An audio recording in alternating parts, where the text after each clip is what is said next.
obrigatório lixar a superfície antes de polir? Não é. Não é, depende muito do defeito. Lembra que eu citei? É um cisco. Não, um cisco você tem uma lâmina para raspar cisco. Você tem um lixamento localizado em cima do cisco. Legal. Agora, você pegar uma repintura que teve ali uma queda de brilho, um murchamento, ela está um pouco rugosa demais, você pode entrar com jeans, você pode entrar com a lã, cortando esses picos, porque o objetivo do polimento e repintura não é alisar a peça. O objetivo do polimento e repintura é deixar a textura da peça reparada idêntica à textura original. Por isso que o profissional de estética ele tem que ser especialista em ver textura. Você tem que olhar um carro zero. Quando eu falei, vai na concessionária, como é que é o carro zero? Ah, é bem rugoso, tá? Como é que você tem que fazer o polimento da repintura naquele carro? Deixar ele com a rugosidade parecida. Imagina uma peça lisa e o resto do carro todo com a textura original. Também fica feio, com excesso ou com falta. Tá? Então, a gente é um escultor dos carros. Ceras, selantes e vitrificadores. Qual a diferença? Natural, um produto de origem natural. Qual o seu nome, meu querido? Richard. Ó, a colocação do Richard, ela já está na linha da resposta que eu estou buscando. Então, o que ele está colocando aqui? A composição. Então, o que diferencia cera, selante e vitrificador começa nessa base, composição. As ceras são derivados de produtos naturais, normalmente óleos de carnaúba e outros óleos aí que o pessoal acaba usando. Mas a carnaúba acho que é o mais tradicional. Quando você fala em um selante, a gente está se referindo a um produto de origem sintética. Ele pode conter ceras também naturais, mas em conjunto com polímeros sintéticos. Quando se fala polímeros, são vários, tá? São cadeias ali que eles montam e desenvolvem no laboratório. Quando se fala no vitrificador, eles são produtos que têm a base do dióxido de silício. Tá? Dióxido é SiO2. Esse O2 é o dióxido de silício. Legal? É ele que está envolvido aí. Então, composição. Um é natural, um é sintético e o outro tem o SiO2 na sua composição. Agora, a principal diferença vai estar na forma que eles se aderem à superfície. Por isso que a questão de durabilidade, esse tipo de coisa, já está englobada nesse outro conceito. Como a cera ancora sobre o verniz? Como que se dá a ligação da cera com o verniz automotivo? Pensando de uma forma técnica, o verniz ele é considerado, para todos os fins que ele serve, um material não poroso. Tá? O material ele não pode ser poroso. Ele não tem esses poros do verniz, como as pessoas dizem. Isso não se reconhece na engenharia de materiais, por exemplo, verniz automotivo. Ele não é um material poroso. O papel do verniz ele é vedar a superfície. Ele tem que ser impermeável. Caso ele fosse poroso, por exemplo, essa espuma aqui da bolha é poroso. E a gente não considera o nível atômico das coisas para dizer que tem espaço, tem um átomo aqui, tem um espaço, é um poro. Não é.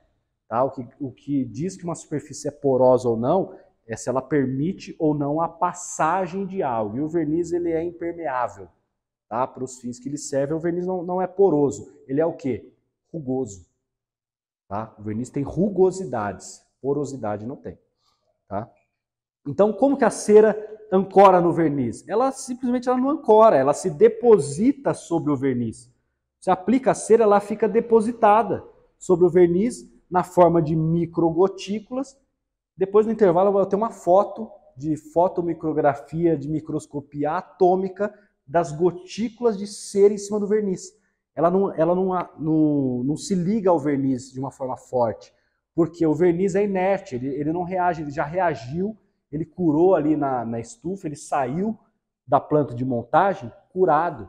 Não vai virar algo nele ali e compartilhar ligação química com ele, ele vai simplesmente se aderir por atração de carga, ligações químicas fracas. O positivo com o negativo, ele se atrai, fica ali atraído. Por isso que a durabilidade da cera é menor.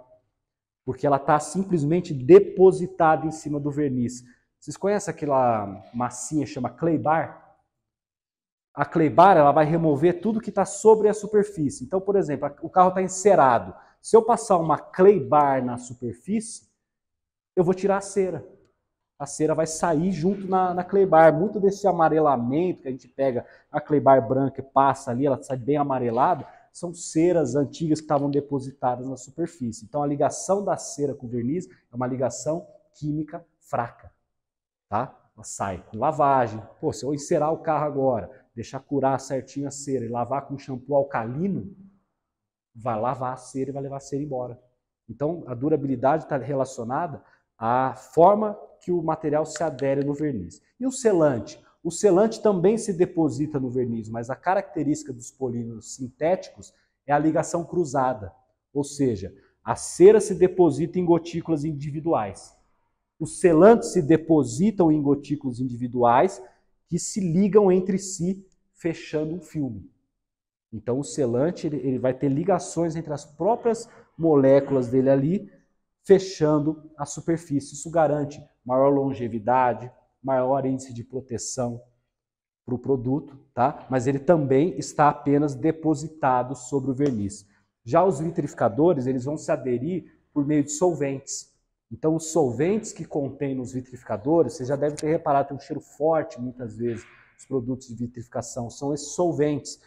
Eles quebram ligações no verniz, no topo do verniz, tá, pessoal? É um ataque químico bem controlado que os químicos fazem aí por nós, né? O papel deles é fazer isso. Quebram ligações onde o vitrificador consegue se ligar fortemente ao verniz por uma ligação química forte. Então, o vitrificador, quando ele é aplicado na superfície, ele primeiro vai quebrar ligações e se ligar ao verniz, em seguida, ele vai fazer ligações cruzadas fechando o filme. Por isso que, conceitualmente, o vitrificador também é um selante. Ele também faz ligações cruzadas. É aquele tempo que a gente pede, o tempo de cura. Né? Muita gente pergunta isso, quanto tempo eu preciso deixar o carro? Cara, recomenda 4 horas, 12 horas, 24 horas. O que está acontecendo nessas 12, 24 horas? Você aplica o produto, ele se liga ao verniz, ele tem um processo de autonivelamento e depois ele tem as ligações cruzadas, que é o que vai garantir a máxima proteção e durabilidade que o produto pode ter na superfície. Se eu lavar o carro com produto forte, um shampoo alcalino, alguma coisa, vai tirar o vitrificador? Não vai, porque ele está ligado fortemente ao verniz. Como é que eu quebro uma ligação forte dessa sobre o verniz? Não necessariamente. O produto ácido, muitas vezes, ele não vai remover o vitrificador. O que remove o vitrificador é a abrasão, é o polimento. Você vai desbastar a superfície, removendo aquela camada onde está o vitrificador. Então, a durabilidade do vitrificador é muito maior. Mas qual durabilidade? Principal, durabilidade estética. Lembra que a gente está na estética automotiva? Vamos lá. Pessoal, isso aqui é um pedaço de madeira fosco. Eu vou pegar uma cera para madeira e vou passar aqui em cima. Como é que vai ficar a superfície? Escurecida e brilhante, mais com uma profundidade, brilho. Aí eu vou pegar água e sabão e vou lavar algumas vezes. Vai saindo, vai saindo, vai saindo até que a peça volte a ficar fosca de novo. Tudo bem? Se eu aplicasse um vitrificador que cria uma ligação forte com a superfície e não sai com lavagem, esse escurecimento, esse brilho, vai durar por muito mais tempo. Então, o efeito mais durável do vitrificador é o efeito estético. Não é o efeito de repelência que o pessoal busca. Porque a repelência é uma coisa no ambiente controlado, é outra coisa no ambiente externo. Porque vão haver contaminações. Se você aplicar o vitrificador no carro, deixar ele uma semana curando aqui nessa sala fechada, legal, foi uma ótima aplicação. Você sai na rua, passa numa poça de água, tem água de esgoto ali. Para debaixo da árvore, cai seiva de árvore, fezes de pássaro, pólen, fruta. Chove, cai aquela seiva, impregna a superfície. Então, isso interfere no mecanismo da repelência, que é uma modificação superficial. Mas a gente tem vários recursos para resgatar essa repelência. Só que esse efeito de brilho, pela forma que ele se liga ao verniz, é muito mais prolongado. Então o vitrificador ele tem uma vantagem de manter um efeito estético por muito mais tempo do que ceras e selantes que precisam ser reaplicados com relativa frequência. Tudo bem? Vamos analisar agora a molécula de água. A molécula de água são 2 hidrogênios e um oxigênio. O oxigênio comparado com o hidrogênio é muito maior. Então o oxigênio é desse tamanho e os hidrogênios são pequenininhos assim. Tá legal? Então a molécula de água, ela puxa para cima e cria um polo negativo no oxigênio e um polo positivo no hidrogênio. Então você tem a água com os hidrogênios positivos e aqui os hidrogênios do vitrificador positivo. Positivo com positivo, o que acontece? Repele. Então o mecanismo de repelência está ligado ao funcionamento dessa estrutura de hidrogênio na superfície. Se você tem ali uma fezes de pássaro, tá? Ou uma seiva não vai sair com um shampoo neutro, vai sair com um shampoo alcalino. Então se você usar um shampoozinho neutro e não tirar a contaminação, você não resgata a repelência. E se você usar um shampoo mais agressivo e limpar completamente a superfície, você resgata a repelência. Então a indicação de shampoo neutro é para carro encerado. E isso foi sendo passado para frente, que o vitrificador, é o contrário. O vitrificador ele tem resistência a pHs extremos, pH ácido, pH alcalino, ele tem essa resistência. Justamente para que você possa limpar a superfície retornando ela ao estado original. Se você só usar um shampoozinho neutro, ele vai impregnando e vai perder a repelência muito mais rápido. Tá? Porque não é o produto que agride, é a impregnação que muda essa estrutura superficial. Tá? A orientação para carro vitrificado é você usar o produto adequado para limpar. O que eu mais recomendo é o uso de um APC para limpar o carro, nem um carro vitrificado. Um APC, um multiuso, né? Acho que todo mundo tem familiaridade com esse termo. Para carro vitrificado é a melhor solução que você vai ter. Ele vai descontaminar, limpar bem a superfície, resgatando a repelência. Muitas vezes uma descontaminação com clay bar pode também resgatar a repelência do vitrificador. Isso é um teste que pode ser feito se você tem dúvida se o carro é encerado ou vitrificado. Então se você passar clay bar, se for encerado, vai perder a repelência. Se for um carro vitrificado, não vai perder a repelência. O vitrificador ele integrou no verniz, ele não vai sair. Então eu entendo quem somos, o que fazemos, por que fazemos, como fazemos. A estética ela tem um grande problema, que é a fidelização do cliente. Cara, você fez o carro do cliente na estética, o cara gostou, ele vai chegar para você e falar assim, Juliana, a partir de hoje, só você põe a mão no meu carro. E azar o seu, porque agora tudo que tiver de problema, a culpa é sua, é só você que põe a mão. Então a gente entender que o cuidado vale muito mais do que o quanto a gente vai lá lixar e polir, é fundamental. E tentar se ater a esse conceito estético. O que está feio no carro?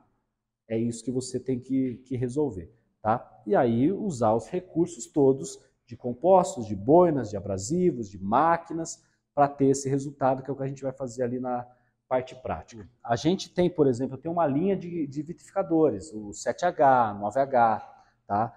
Eu gostaria muito de dizer para vocês, tá aqui e falar assim, olha, esse aqui, o meu 9H, ele vai durar 3 anos sem precisar lavar o carro.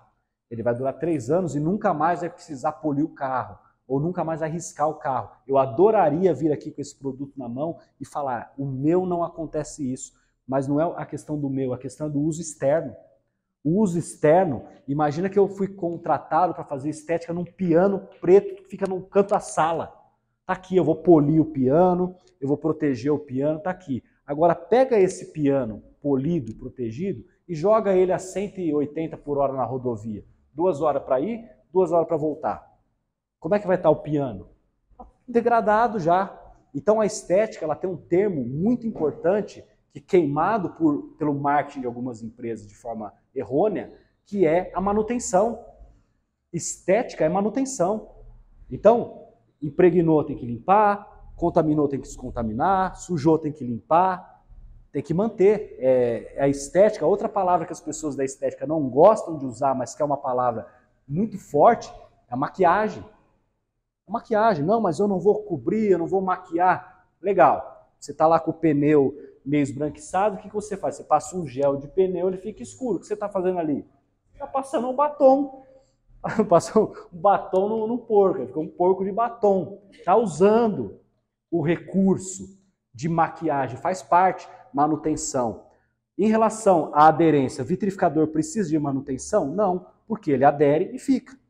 Mas a manutenção não é do vitrificador, a manutenção é da estética. Tá? Da repelência, que vai favorecer para nós da estética. A repelência, ela favorece as manutenções, as lavagens, a sujeira agrega menos, a sujeira agregando menos, ataca menos a superfície, agride menos, gerando proteção. Tá? Mas a estética é recurso de maquiagem, de manutenção, que são palavras que são delicadas nesse meio, porque as pessoas elas querem combater. Não, o meu não precisa de manutenção. Cara, a estética precisa de manutenção, tá? Para manter a estética de um carro. Nos cursos mesmo eu tenho polidores ali, 20 anos, 30 anos de polimento. Eu pergunto para ele, seu carro tem risco? Ah, o meu tá arriscado. Seu carro tá sujo? Nossa, o meu carro... Então como é que você vai falar para o seu cliente que o carro dele não vai mais riscar, não vai mais sujar, se o seu carro está assim? Porque se existisse esse produto que o carro não suja, não risca, você passaria no seu carro. O polidor tem coragem de chegar para o cliente, mostrar o seu próprio carro e dizer, o seu carro vai ficar igual ao meu. São poucos. E aí quando o cara levanta a mão e quer ser o bonzão, não, mas o meu tá limpo. Quando que você lavou? Ah, eu lavei ontem antes de vir. Por isso que tá limpo. Então a gente tem que passar essa realidade para o nosso cliente. Não existe milagre, existem processos, existem regime de manutenção. Qual que é o uso do seu carro? Ah, esse carro vai para o museu. Pô, eu já fiz carro para museu. É um tipo de serviço. Não, esse carro aqui é um carro de coleção. Esse carro é um carro de exposição. Esse carro vai para um concurso. Não, esse carro é um carro de uso diário que não tem garagem e vai para o sítio 3 vezes por semana. Para cada perfil de cliente, a gente tem que identificar qual a melhor aplicação, serviço e qual o melhor regime de manutenção estético para aquele carro. Então não adianta você querer fazer um serviço de concurso de beleza para o carro que vai para o sítio e que fica dormindo no relento. É outro serviço. Você consegue muitas vezes, ao invés de cobrar lá um serviço de 3 mil, você faz um programa com o cara que ele vai gastar R$600, R$700, 4 vezes por ano. Ele vai fazendo o carro, vai fazendo as lavagens entre esses períodos e o carro dele com custo menor por serviço sempre vai ficando em ordem, porque se ele fizer uma vez o de 3 mil e ir para o sítio 3 vezes por semana, no final de semana o carro já está sujo de novo. Perdão. E o cara não vê o valor. Fala, pô, eu paguei 3 mil para lavar o carro e já sujou. Então a gente tem que identificar principalmente o perfil de cliente, o tipo de carro, tá? Dentro de todo esse contexto. Tá? Então eu procurei de uma maneira bem sucinta mesmo, bem resumida, passar toda essa visão para vocês do início, né, considerar o orçamento para a estética é muito importante, tá? É como uma obra, tá? O Thiago está fazendo na casa dele lá a piscina, com cascata, o Buda ali caindo. É verdade, só alegoria. Com cascata, com porcelanato e luz de LED, que ele fala assim, Alexa, acende a luz da piscina. Quanto custou? 35 mil. Ele fez o projeto. Aí chegou o Thiagão lá, cara, eu tenho 1.000. O que você faz com 1.000? Você não faz piscina com cascata, porcelanato, luz de LED. Com 1.000 você cava um buraco e enche de água. Então a gente tem que ter essa noção de realidade, entender o perfil do cliente, entender o orçamento, entender os limites da estética, entender o que está feio no carro, entender o uso do carro, entender o regime de manutenção. Então é um universo muito amplo, que quanto mais você entende, melhor você atende o cliente. Por isso que é importante o vendedor, você é vendedora. O vendedor fazer curso, saber polir, porque não é o que eu falei, não adianta você vender para o cara, vendi o produto mais caro para ele, resolveu o problema dele? Não resolveu. Não resolveu, porque se resolveu, é barato. Ah não, vendi esse aqui mais barato, resolveu? Não, ficou caro, gastou dinheiro, não resolveu o problema. Então o papel de vocês é entender o problema do cliente e usar o conhecimento que vocês estão adquirindo ao longo do tempo para resolver o problema. Qual é o seu problema? Ah, o meu produto faz muito pó. Ó, esse aqui não faz pó nenhum. Ah, o meu produto está marcando muito. Tá, qual tipo de verniz está polindo? Ah, um verniz macio e tal. Então, o verniz macio você vai cortar com esse aqui. E não com esse aqui. Ah, mas eu achei que o corte era o produto de corte. Não, esses termos eles são dinâmicos demais, relativos ao material. Corte, corte, corte, tá? Aí o cara faz aqui o corte. Esses são os problemas mais frequentes. Pega um verniz mais duro, o cara corta bem agressivo. Marcou. O que ele vai fazer? Refino. O que é refino? Boina de refino, produto de refino. Só que olha onde ele entrou com a intensidade do corte. É como se ele estivesse lixando na lixa 600 e querendo refinar na lixa 5000. Não vai. Ele cortou na lixa 600 e ele vai refinar na 1000. E não na 5000. Então não é no refino, boina de refino, produto de refino. Qual o corte? Qual o degrau de baixo? Tá? Esse corte, esse refino não refina esse. Tá? E esse corte é lustro para esse material. Então esses termos têm que ser bem flexibilizados e vocês têm essa função de entender essa flexibilização e pegar, porque para nós como fabricantes e revendedores, é mais fácil, ó. Usa o produto vermelho com a boina vermelha, o produto verde com a boina verde, o produto amarelo com a boina amarela. Passo 1, passo 2, passo 3. Legal. Vai fazer isso na prática. O cara vai fazer 3 processos num carro. Às vezes ele poderia polir uma Mercedes em uma etapa, ele podia polir um Jetta em uma etapa e ele podia polir um Civic em uma etapa, fazer 3 carros em vez de um carro 3 vezes passando a máquina no mesmo carro. Então esse entendimento é a vida ou morte da estética automotiva. Se o cara fizer esses processos ineficientes porque tem que seguir uma receita, ele não consegue prosperar, porque o ideal é que a gente tenha uma semana para trabalhar com o carro, um orçamento amplo, R$1.000 por dia de mão de obra, R$300 por dia de material, R$1.300 por dia, vezes 5 dias, nós estamos falando de R$6.500 é o preço que vai custar. Isso é o ideal. Aí o cliente chega aqui, quanto ele tem? 700. Você não tem como fazer isso aqui. O que você tem que fazer? Isso aqui, entregar aqui, encantar o cliente, ele sair muito satisfeito, superou a expectativa e indicar o próximo cliente. Como faz essa mágica? Como você sai aqui do ideal e vem para o real? Qual é o atalho? A estética. É entender qual defeito está derrubando a estética do carro e a necessidade do cliente. O que você quer, cliente? O que você veio buscar? O que te incomoda? Aquela pergunta que a gente faz, que na verdade assim, o que você vai olhar quando vier buscar o carro? Ele te dá a dica. Ah, cara, eu queria que desse um tapinha ali no escapamento do carro. Acabou. Você não vai abrir o motor, desmontar ali e começar a polir o bloco. Porque isso seria o ideal, todas as etapas, todos os processos, 6.000, 10.000 de orçamento. Aqui a gente enxugou, entendeu o cliente, entendeu que o que está feio é o vidro manchado, casou tudo, entregou para o cara aquilo que ele quer, aí o excesso está aí. Cara, é a ponteira de escapamento.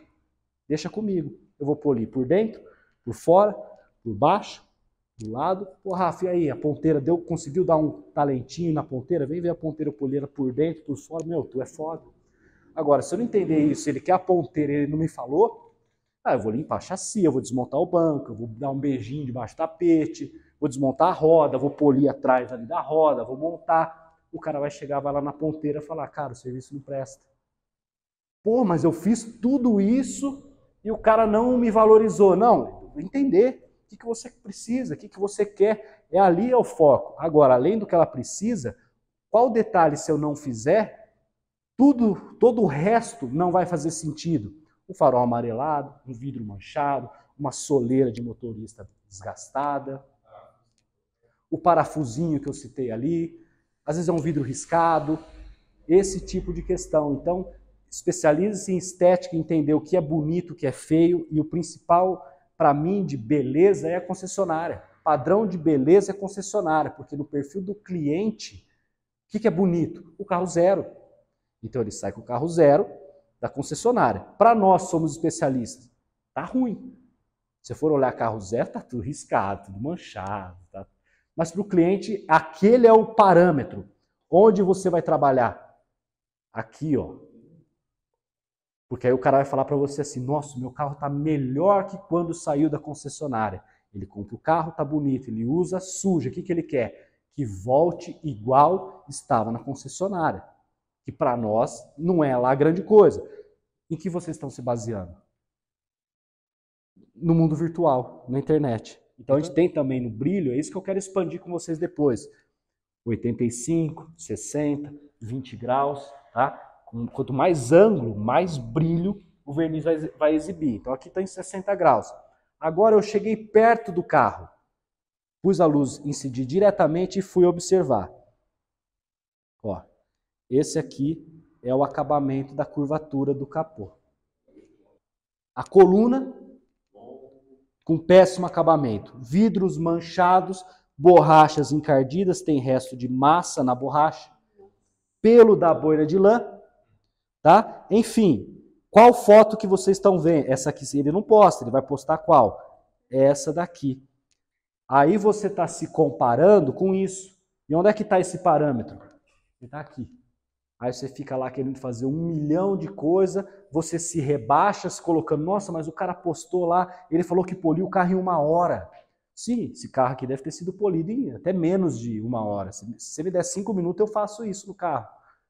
Mas ficou bom? Então esse é o ponto. O parâmetro não é o parâmetro virtual. Cuidado com a imagem.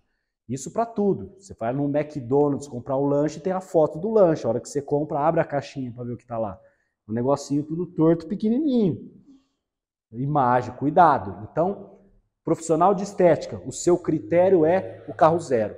Como que é um carro zero? Então, se especialize nisso, veja carro zero em vários lugares, vai na concessionária, visita, alto padrão, médio padrão, veja como tá. Dali, você vai tentar trabalhar aqui. Isso aqui é o mundo real. Quando você está tentando trabalhar aqui, por causa do que você vê na internet, você acaba fazendo um monte de coisa inútil, não entende o cliente, o cara chega, abre ali e fala, pô, mas tem uma manchinha aqui que me incomoda.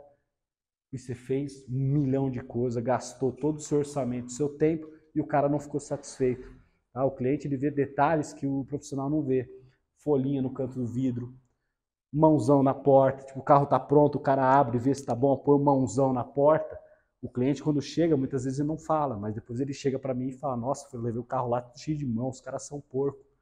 Aí, pô, mas eu fiquei 3 dias, eu lambi o chassi do carro e o cliente não gostou. Não, vamos entender o cliente, o que ele quer, e dentro do que ele quer, fazer o nosso melhor. Tá legal? Obrigado mais uma vez aí, pessoal.